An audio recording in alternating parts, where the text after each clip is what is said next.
Hey everyone, so for today's video I wanted to talk about my favorite places to go shop for books or browse for books, since I am trying to not buy as many books.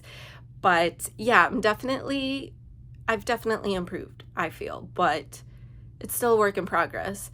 But that doesn't mean I don't still love going into bookstores and browsing, because there's just a sense of comfort there.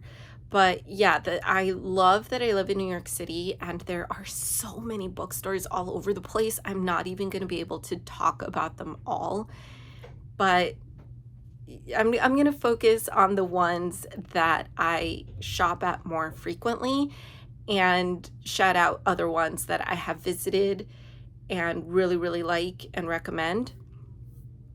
But yeah, I'm going to focus on the main ones I use, and then but there's just so many bookstores, I'm not even going to be able to give them all a shout out.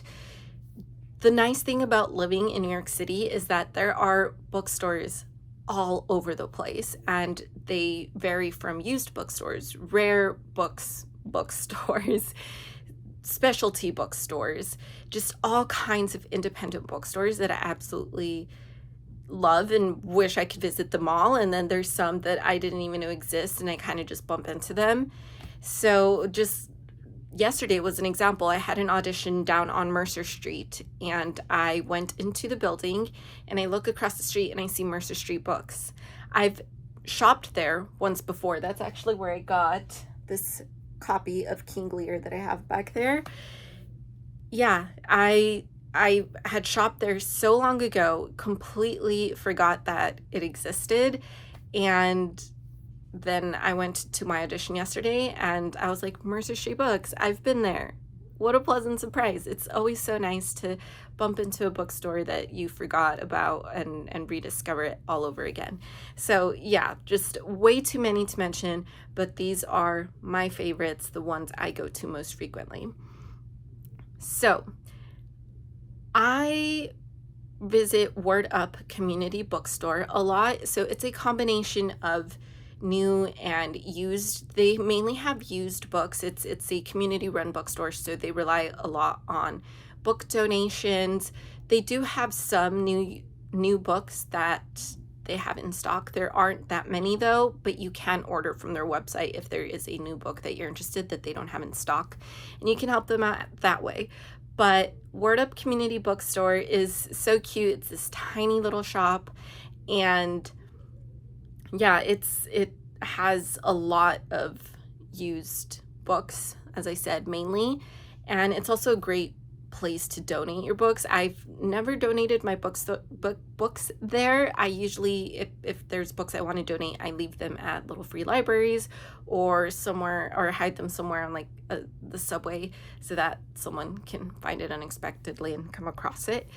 So I've done that, but I've never actually donated books to them. So I don't exactly know how the book donation process works. And I know there's times in which they have to pause it because they receive so many donations.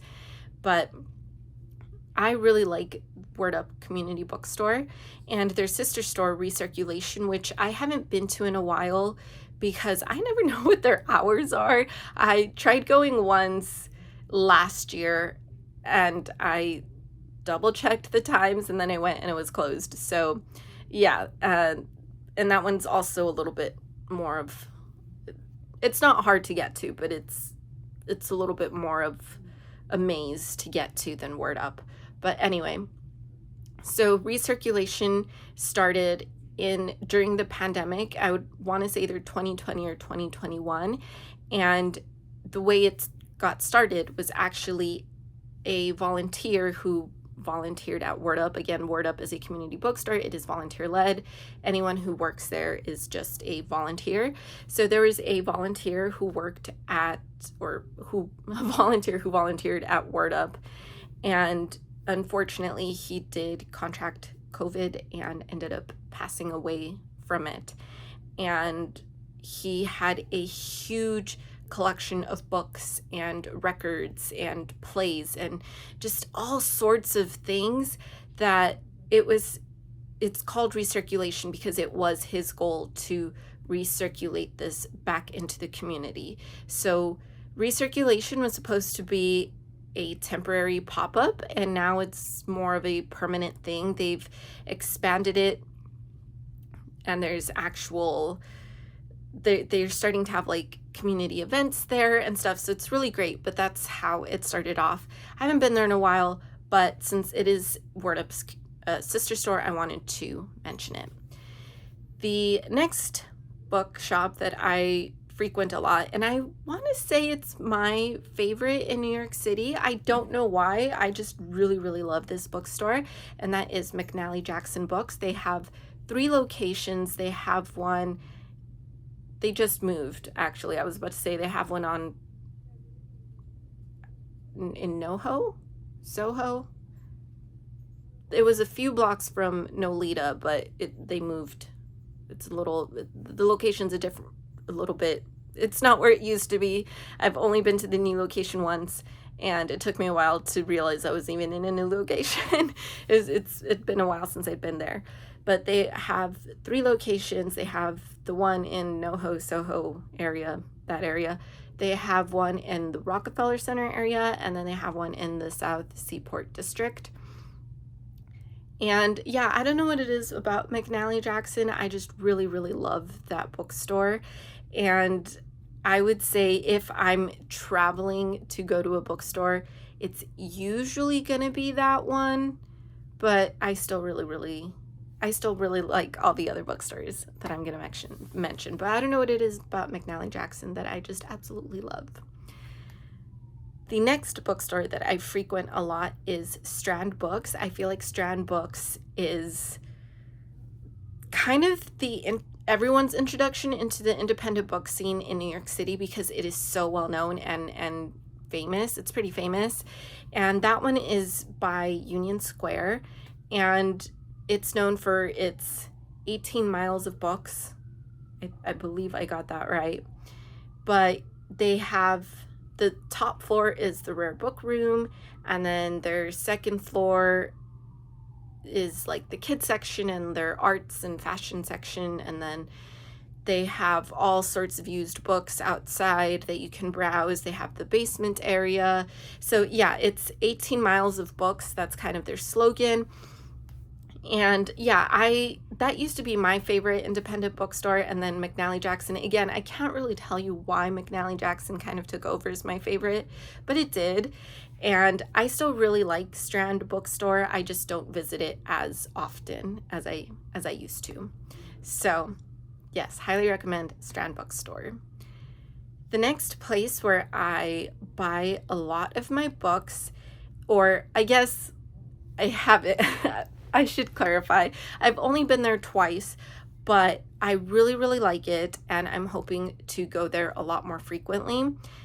And that is Fountain Bookshop. Fountain Bookshop is on West 187th and Fort Washington, so it's in the Washington Heights area, and it is a soda fountain / bookstore. So when you walk in, you see the soda fountain counter, and then you see all the books, and they have specialty gifts from local artists and artisans and farms, because they have like jellies and jams and candles and all sorts of stuff. So like I said, I've only been there twice, but I'm hoping to make that be one of my more frequent shopping locations, because it's absolutely a really cute idea. If I am doing online shopping for books, just none of my indie bookstores have the book I'm looking for, and I need to shop online, then I will use bookshop.org. I do have an affiliate link with them through my podcast if you're interested in helping me out in the process. But if you don't and you want to help out your local bookstore instead, by all means do that.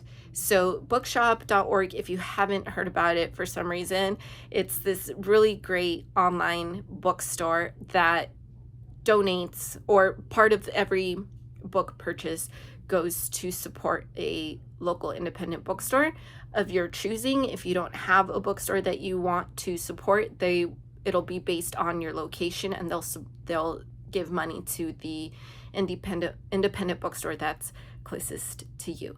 So that's really, really nice. And yeah, I really like Bookshop. for online shopping. Please do not shop on Amazon. Amazon is not even going to be on this list because I refuse to shop at Amazon for books. Now, if there is an indie author who exclusively sells through Amazon, then yes, obviously I will support them and buy their book on Amazon. But otherwise, I will look at literally every other option before I would ever support Amazon. They are on a mission to get rid of all the indie bookstores. And you have to remember that that's what Amazon does. They price their books at a much lower price so that they entice you to buy from them as opposed to supporting a brick and mortar indie bookstore. And then once all the indie bookstores are out of business and you only have the option to shop at Amazon, they will hike up those prices even more. That's what they did to diapers.com. Just want to remind you. So yes, I avoid shopping at Amazon. I never shop there. Again, if it's an indie author who only has the option to sell through Amazon, yes, I will do it. But otherwise, you will not catch me. I would rather pay more and support my indie bookstore. So just letting you know. And in a pinch, an absolute pinch, I will continue to, I do shop at Barnes & Noble. I do try to look at other options first. I check all my indie bookstores. If they don't have it, then I go to Bookshop. If for whatever reason Bookshop doesn't have it, then I go to Barnes & Noble.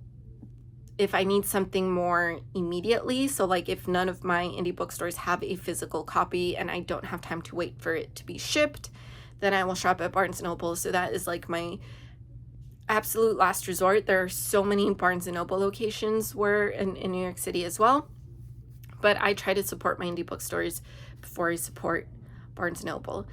And no judgment, if I still lived in my hometown, I would be shopping exclusively at Barnes & Noble just because it's what's most accessible to me. So I completely understand if you want to shop or if you can only shop at Barnes & Noble, but since I do have the option to support other bookstores, that's my last resort. So yeah, now I'm going to shout out some other bookstores that I've shopped at that I really like, but just don't go there as frequently, whether it just be the location or it's usually the location, honestly. So first up, there's Book Culture. Book Culture has 2 locations and both of them are located by Columbia University, and they are the one that's like closest to Columbia is they have a partnership, so a lot of students actually buy their textbooks from Book Culture. So Book Culture is great. I do recommend them, so I do like them. Revolution Books in Harlem. I used to live by there. It was about a 15 to 20 minute walk from where I used to live. So I have been there. It's been a while since I've been there. It's just not as easy to get to now. But Revolution Books, and they're very much activist focused. They have so many, like if you're interested in joining like a protest or a march in Washington or anything like that, like anything that's like grassroots oriented, you can go to Revolution Books and they'll probably have something set up already, or they might be interested in helping you set up the event. But Revolution Books is great. I'm already blanking out on everything. So yes, Mercer Street Books for used books. There's so many used bookstores, as I said. There's one that I came across on St. Mark's. I don't even remember the name of it. It was one of those lovely surprises where I was like, wow, there's a bookstore here. So yeah, there's the Mysterious Bookshop, which is in the Financial District. And as you can probably guess, that bookstore sells mystery books exclusively. So if you're interested, if mysteries are your favorite genre, you're interested in shopping for a mystery book, Mysterious Bookshop is the place to go. We have the Twisted Spine that just opened up. We really want to check it out. We just haven't had the opportunity to, but the Twisted Spine sells exclusively horror books. So if horror is your favorite genre and you really and you want to buy a horror book, then I suggest the Twisted Spine. That one is in Williamsburg in Brooklyn. And yeah, that one opened just in time for Halloween. So we were also kind of like, I don't know that we want to go right when it opens, because horror books, Halloween, it's going to be crowded. And we just haven't had a chance to go because we've been so busy. But Twisted Spine. And then we have the Ripped Bodice. I believe there's only 2 locations in all the United States. One is in LA and one is in New York. The Ripped Bodice is also in Brooklyn. I don't remember which part of Brooklyn is in. I don't really go to Brooklyn, but I have been to that bookstore, and I think I actually bought a romance book there. I don't remember. I might have just browsed. So in 2024, there was the TikTok or Book Talk van that stopped in 3 different locations around the city. I missed the one when they stopped in Manhattan, so I went to their Brooklyn stop, and they were parked right outside the Ripped Bodice pretty much. So I might have just gone in there to warm up because it was really cold that day. And the Book Talk van was giving out free books, so I might have been like, I'm already getting a free book, so I'll just look around here. But yeah, if the Ripped Bodice, is, you can probably guess from the name, sells exclusively romance books of all kinds. So if you're interested, whether that's a queer romance, sports romance, smutty to the core romance, they have it all. So the Ripped Bodice. And finally, there's 2 more that I want to throw out there. That's You and Me Books, which I've only been there once, and that one's in Chinatown. And yeah, I've been there once. It's very small, very cute, very cozy. It was really crowded the day we went, so we didn't stick around very long. I think we were there for the Lunar New Year celebration, so at Chinatown Lunar New Year, it was extremely crowded, and it's very small shop, but it's very cute. And then there's Sweet Pickle Books in the Lower East Side. They sell used books and they sell pickles. So if you love pickles and you love books, this might be the place for you. And yeah, though I think, like I said, there's so many books that I haven't even named and I don't even know about, but those are the ones that I'm most familiar with, and I just want to give those a shout out. So let me know what your favorite bookstore is, if you've been to any of the oh my gosh, how could I forget the Drama Bookshop? I'm an actress. How could I forget the Drama Bookshop? Duh. I need to talk about the Drama Bookshop. The Drama Bookshop, as you can guess from the title, specializes in drama books. So you can find all sorts of plays. If you are an actor or a playwright or any kind of drama creative, they sell something for you. They have industry magazines, they have plays, all sorts of plays from every playwright that you can think of. They have books on acting, they have books on playwriting, they have acting memoirs, they have acting biographies, they have costume books, they have lighting, sound, directing, anything related to the craft of theater and film. I will say the film aspect is not as strong as like the theater world, but in terms of like the content they carry. How could I almost forget the Drama Bookshop? Like that is my go. If I need a play, if I need to read an acting technique book, if I need to read anything related to the industry, that is where I go. So can't believe I almost forgot it. But yes, if you have been to any of these bookstores, let me know. Let me know which one's your favorite. Let me know which bookstore you recommend. It doesn't need to be in New York City. It can be in your books, in your town, I should say. And yeah, I want to know. I want to know if I'm in your town, where should I go to buy books? And Like I said, if your only option is to shop from Barnes & Noble and even Amazon, there are people that live in places only Amazon can access. But so, yeah, if you have an option to not shop at Amazon, please do not shop at Amazon though. Anyway, I will get off my shoebox. Is that what they say? Soapbox. Oh my gosh. So about that, and yeah, just let me know if I'm in your hometown, where should I go? Even if it's Barnes & Noble, let me know. Bye.